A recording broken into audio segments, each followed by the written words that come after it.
Gas దొరక్క మండుటెండలో జనాలు queue లైన్లో గ్యాస్ ఏజెన్సీల చుట్టూ పరిగెడుతున్నారు అంటే ఈ గ్యాస్ కొరత ఎందుకు వచ్చింది? 15 రోజులైనా కానీ గ్యాస్ ఇంటికి రావట్లేదు అంటే ఈ కూటమి ప్రభుత్వ నిర్లక్ష్యమా, లేకపోతే గ్యాస్ ఏజెన్సీలు బ్లాక్లో అమ్ముకుంటున్నాయా, లేకపోతే కృత్రిమ కొరత అనేది వీళ్ళు సృష్టిస్తున్నారా? యుద్ధం పేరు చెప్పి గ్యాస్ కొరతను వీళ్ళంతట వీళ్ళే సృష్టిస్తున్నారా? ప్రజలు మీ అభిప్రాయాలను కామెంట్ల రూపంలో తెలియజేయాలి.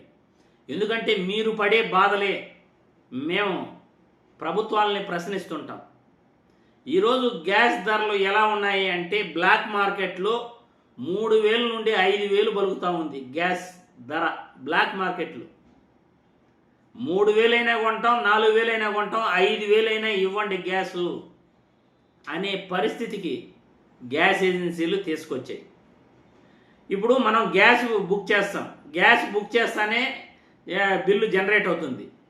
తర్వాత ఇన్వాయిస్ జనరేట్ అయినట్టు అమౌంట్ తెలుపుతూ ఒక మెసేజ్ కూడా వస్తుంది. ఆ ఇన్వాయిస్ జనరేటెడ్ మెసేజ్ వచ్చిందంటే ఇమీడియట్లీ గ్యాస్ డెలివరీ చేయాలి. ఎందుకంటే డెలివరీ చేసే వాళ్ళకే ఆ ఇన్వాయిస్ జనరేటెడ్ బిల్ అనేది రావడం జరుగుతుంది. కానీ ఇన్వాయిస్ జనరేటెడ్ మెసేజ్ వచ్చినా కానీ 15 రోజులైనా గ్యాస్ ఇప్పటి వరకు రావట్లేదు. ఒక పక్క బ్లాక్ మార్కెట్లో గ్యాస్ దొరక్క అవస్థలు పడుతున్నారు. ముఖ్యంగా హోటల్స్ వాళ్ళైతే ఎంత ఇబ్బందులు పడుతున్నారంటే 3,000, 4,000, 5,000 అయినా గ్యాస్ దొరకట్లేదట. చాలా చిన్న చిన్న టిఫిన్ షాపుల వాళ్ళు అయితే అసలు పూర్తిగా మూసేశారు. వాళ్ళకి జీవనాధారమే పోయింది పూర్తిగా. 3,000, 4,000 పెట్టి చిన్న చిన్న టిఫిన్ షాపుల వాళ్ళు ఎలా కొంటారు, ఏ విధంగా వాళ్ళు బతుకుతారు? ప్రభుత్వం నిమ్మక నీరెత్తినట్లు ముందుకెళ్తా ఉంది. నిత్యావసర వస్తువులు ధరలు పెరుగుతున్నా, గ్యాస్ దొరక్క అగసాట్లు పడుగుతున్నా, పట్టణాలలో గ్యాస్ దొరక్క గృహ వినియోగదారులు మండుటెండల్లో ఏజెన్సీల చుట్టూ తిరుగుతున్నా, పట్టణాలలో గ్యాస్ దొరక్క వ్యాపారస్తులు, చిన్న చిన్న వ్యాపారస్తులు గ్యాస్ ఏజెన్సీల చుట్టూ తిరుగుతున్నా ప్రభుత్వం పట్టించుకోవట్లే. డబ్బున్న వాళ్ళు, స్టార్ హోటల్స్ వాళ్ళకి ఆటోమేటిక్గా గ్యాస్ అందిపోతుంది. ఎందుకంటే రాజకీయ పలుకుబడులు ఉంటాయి, వాళ్ళకి ఏ రకంగానో ఒక రకంగా గ్యాస్ అందించేస్తారు.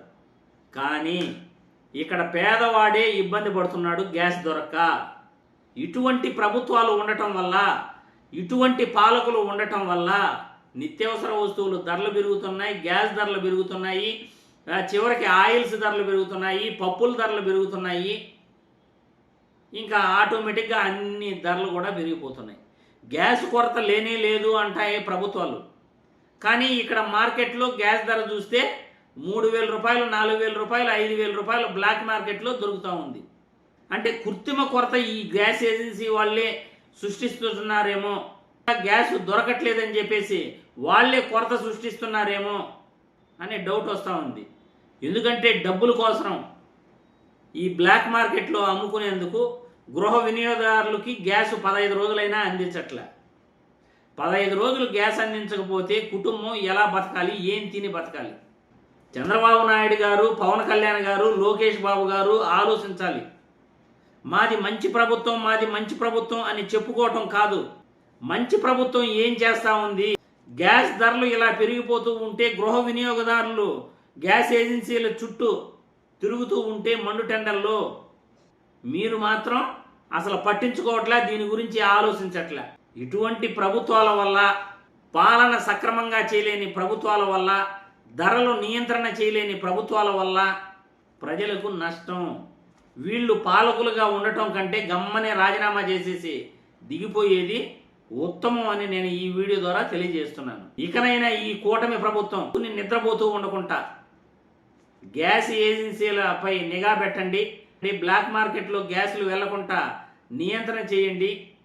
గృహ వినియోగదారులకు మినిమం 10 రోజులకైనా గ్యాస్ వచ్చేటట్లు చర్యలు తీసుకోవాలని ఈ వీడియో ద్వారా నేను కోరుతున్నాను.